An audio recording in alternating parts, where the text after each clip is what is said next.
feel like horror movies just aren't what they used to be? Yeah. It's like the tension and suspense element is missing. Yeah, because you're just like, don't walk through that door. You're going to walk through that door, but don't do it. Blood, guts, and gore. Blah, blah, blah. Yeah, and it's just like everything's just so predictable. Yeah, and it's gore, and it's pretty much just gore porn. That's it. And jump scares. Gore porn and jump scares. Well, jump scares used effectively can be and sparingly. Well, sparingly. Well, whenever they're paired with like really high tension suspense. I mean, Hitchcock was the best at it. Hitchcock knew how to throw in jump scares that didn't insult the audience to the point of where they got pissed off. Instead, he showed them the scene, and it was like you were walking through it with them. Mm-hmm. And the tension just built and built and built and built, and eventually you have like a little release where you think that you're safe, and then boom, it snaps down and you're done. It's over. And okay, I heard about this from a friend. Okay. We love Deadpool, right? The movie? Yep. Okay. They talked about Cable being in the next Deadpool. Yeah. And in my book, and I think in a lot of people's books out there, Stephen Lang is actually the front runner to be Cable in terms of looks, in terms of the build, in terms of his voice. I mean... Yeah, Nate showed me a picture of this before because I don't know who people are. Yeah. Nate showed me a picture of Stephen Lang, and I looked, and I'm like, you mean he's not Cable already? Yeah, he pretty much is. He's basically already Cable. And he's ready and willing. You don't even have to do that much makeup. No, and he doesn't even have to work out that much either. He's already jacked. There. He's already jacked to the gills. I mean, and he can build up muscle. I mean, honestly, you remember him in Avatar, right? He was the Dick Colonel. That was him. So he was. And you saw how huge he was. He was big. He was big dude. Yeah, and big dude man. I think he could play Cable perfectly. Yep. I heard that he was recently in a film, and it is a film called Don't Breathe. And I was like, okay, I wonder what this is all about. So we got the trailer queued up here. Yep. And we're going to give it a watch, and we're going to see what happens. All right. So here we go. Oh, well, I'm way more interested now. Creators of Evil Dead. Yeah, I'm way more interested now. Don't breathe. Your lips look sore. That's how you're making your cash out there? What do you say you and I move away from Mom together? It's a promise. Deadbeat Mom. You're leaving? Yeah, as soon as I have the money. When are you coming back? Never. Yo, I got our ticket out of here. Rumor is this guy is sitting on at least $300K. Boom! That's our guy. Wait, is he blind? We messed up to rob a blind guy, isn't it? Just because he's blind don't mean he's insane, bro.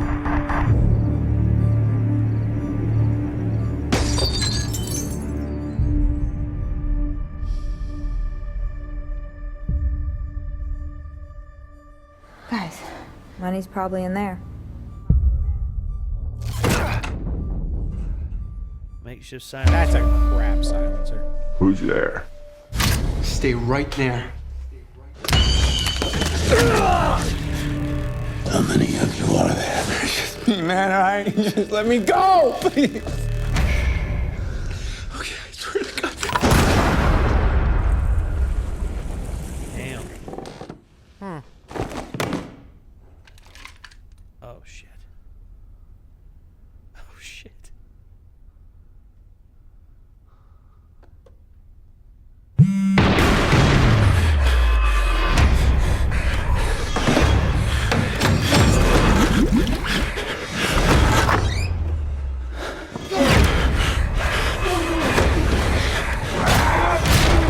We're trapped in here. There has to be a way out of here.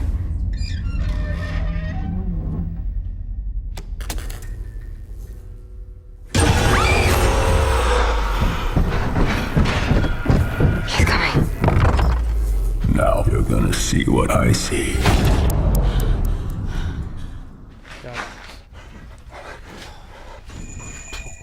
Yeah. That. Yep, you all are now completely at a disadvantage. And screwed. Yes.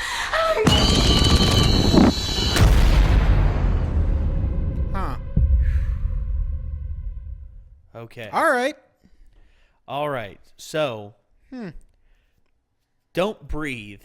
I was going to say, this reminds me of an old film, like way back when. I forget the name of it. Mm-hmm. It had, I believe it had Audrey Hepburn and Alan Arkin. And what it was she was a blind woman Let's see what in I a can come up big with. house. And what they did in the theaters, like back in the theaters, they actually had like lamps that were on the sides so people could get out of the theater. Mm-hmm. And you could see. They actually the filmmakers requested that if you were watching this film, turn the lights off completely. Have the room until be- dark. Huh? Wait until dark. Audrey Hepburn, Alan Arkin. Yes, that's it. Wait until dark. That's a very highly rated film. And it's considered pretty much one of the Hitchcock. People say this about a lot of them. This is the film that Hitchcock. It's a film that Hitchcock didn't direct, but it's a Hitchcock film and all this. Yep. They said that about that film, and it left me on the floor because the tension in it was just so high. And it reminds me of this because whereas the blind person was at a disadvantage, in this film because it was Audrey Hepburn. Yeah. They were here. They're at a disadvantage, Yeah. and the blind person has the advantage because he's so adept at fighting blind. Not to mention he knows every inch of that property. Of course, you can it's his guarantee. house. Yeah, he knows that place inside and out. He knows where the squeaky floorboards are. Yes, and he knows where people are most. I mean, honestly, from what I saw, the girl that was kidnapped in that, she was in the basement and everything, and it's just like this guy has done this before. I guarantee he has hunted in this house, and he knows where to go and what to do, and he knows where they're going to hide. And gosh, you see. Good horror films like this, good suspense horror films. I mean, it's so good. This is good because it's not, we're gonna come up with a cheesy monster. No. Everybody's completely human. Yes. You have a very realistic setup. Yeah. The only no, I don't actually guess I can take issue with that either. What was it? Well, I was just thinking, it's like, he's got all these lights in his house, but no, that still makes sense. So, yeah, no, that was a knee-jerk thought, and I started thinking through. I'm like, no, that actually still makes sense because having visitors over, and even if you're blind, sometimes you can still pick up light. Like you may not process it as vision, but your eyes still see light. Yeah, it's like it just doesn't make it to the brain. As I've heard some people put it, like a blind person I heard one time, but it was before he had a cornea transplant. Yeah. To have his sight restored, he said.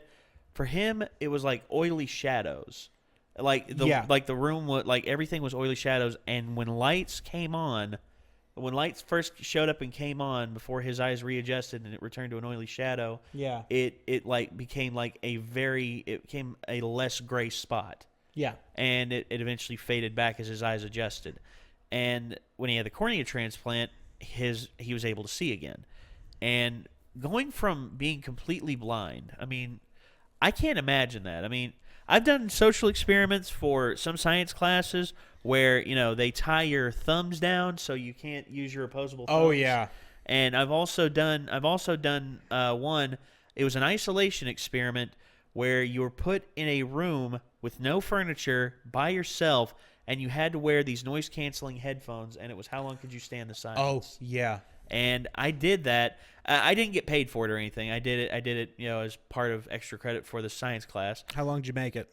I lasted the full hour. I lasted the full hour, and the thing about it was, they one of the recommendations was You could not speak. You couldn't speak and all this and all that. But by no means could you remove the headphones. Mm-hmm. And there I was just sitting there.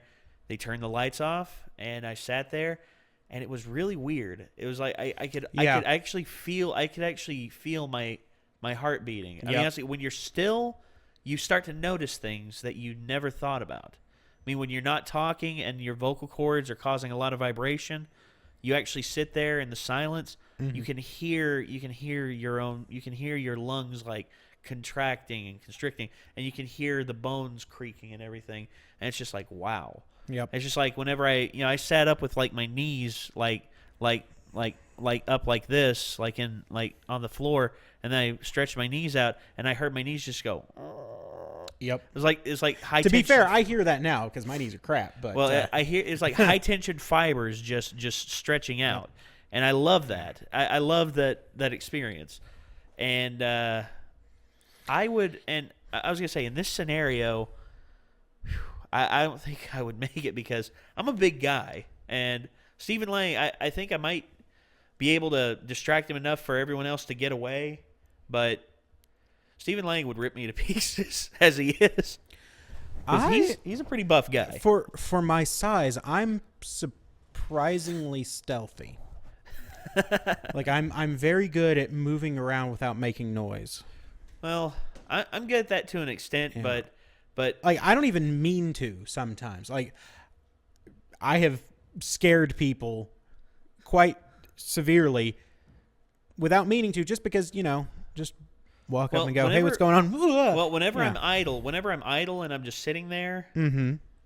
my mom. Here's the thing, I was sitting in my kitchen, and I was reading a paper. Mm-hmm. I was reading a paper for school and everything. Yep. I was sitting there, and while I was sitting there, I was so still and so quiet. My mom walked into the kitchen, fixed a sandwich and everything. I didn't say hi or anything. I was just so in depth reading. Yep. And then all of a sudden, as my mom goes to walk out, she looks over and she's like, "When did you walk in here?" And I'm just like, A couple hours ago. I'm like, I've been sitting here for like the last half hour reading this, and she's like, "I did not even notice that you were there." And I'm like, and my social anxiety at the time, I was just like, Oh. yeah, it was, but at the same, but now I can take it as a compliment. It's just like I'm a ninja. Yeah. I just gotta stay still. But ninjas are good at staying quiet on the move. Yeah. But yeah. Anyway, So but don't breathe. that. That's interesting. When you first showed me this, I'm like, "Oh, horror movie, great." And then it's like from the creators of Evil Dead. Okay. You have my attention. And then, this premise, nothing supernatural. I really like that. Yeah, that's really cool. And I've seen blind people who are adept. Oh, they're very adept. much so. I was going to say, Ray Charles himself, he said that one of the reasons why he was so adept is because he always wore hard sole shoes so that he could hear the echo in the room, so he knew where doorways were, ends of hallways were. And, I believe he it. could hear it. Yeah. And memorization. I mean, honestly, he said that's what you have to do. I mean, because no one's going to help you. You have to memorize things yourself. And Yeah. Because nobody wants to help this was back when nobody wants to help a cripple, and especially for Ray Charles, a young black man from Georgia and everything. I mean, Florida and then Georgia. I mean, and he managed to actually he convinced the bus driver that took him up to Seattle, Washington, that he actually piloted a boat onto the beaches in D-Day. And he said he took a shell in the face. That's why he was blind. He had scarring over his eyes and everything. Mm-hmm. And he's like, "Now I may have left my eyes back on that beach, but I like to still think that I fought for something greater." And the bus driver was like, "I'll watch after you until you get to Washington. Thank you for your service." And Ray, and I remember the part of that movie, Ray, as the bus driver turns out, he knew the bus driver turned away from him. He just cracks like the biggest smile, just like. Just like, all right. And then the bus driver turns back around and Ray just goes, Yep. it's like back to ultra serious. Yep. And then he made it to Seattle. And that's just like this guy in this film. I mean, Stephen Lang in this movie, I could tell he's going all in with this character because he's engrossing himself in this character because you see how adept he is at like moving in the dark. No wasted movement. He's sitting there and he's waiting to hear someone. Yeah. And then all of a sudden he hears something and he makes a break for it, it puts you in fear when you're at a disadvantage like that. Mm-hmm. I mean, that's true fear. Yeah. When you're at a disadvantage and you don't know, honestly, when you're in the darkness and you don't know where anything is, you're in a foreign place and you don't know where anything is. Yep. And you know that there's someone there that will kill you if they find you. I mean, it sends chills down your spine. It does for me. I mean, just watching this is just like, wow. Whew. So, guys, I like this. I can't wait to see it. It comes out August 26th. What do you all think? Do you think it's going to be stupid? Do you think it's going to? I mean, honestly, I find myself excited for this. What about you? Like, I'm not a big horror movie guy, but I do find this interesting. Yeah, I can't wait to see it. Let us know what you all think down in the comments below. Check the description for all of our various other endeavors, and also check the description for the link to the original video. Check it out. Check out anything else by the creators of the Evil Dead, and Evil Dead. And Groovy. Until next time, everyone. We thank you all for tuning in, and we will see you later. Peace out. Shop smart. Shop S-Mart. You got that?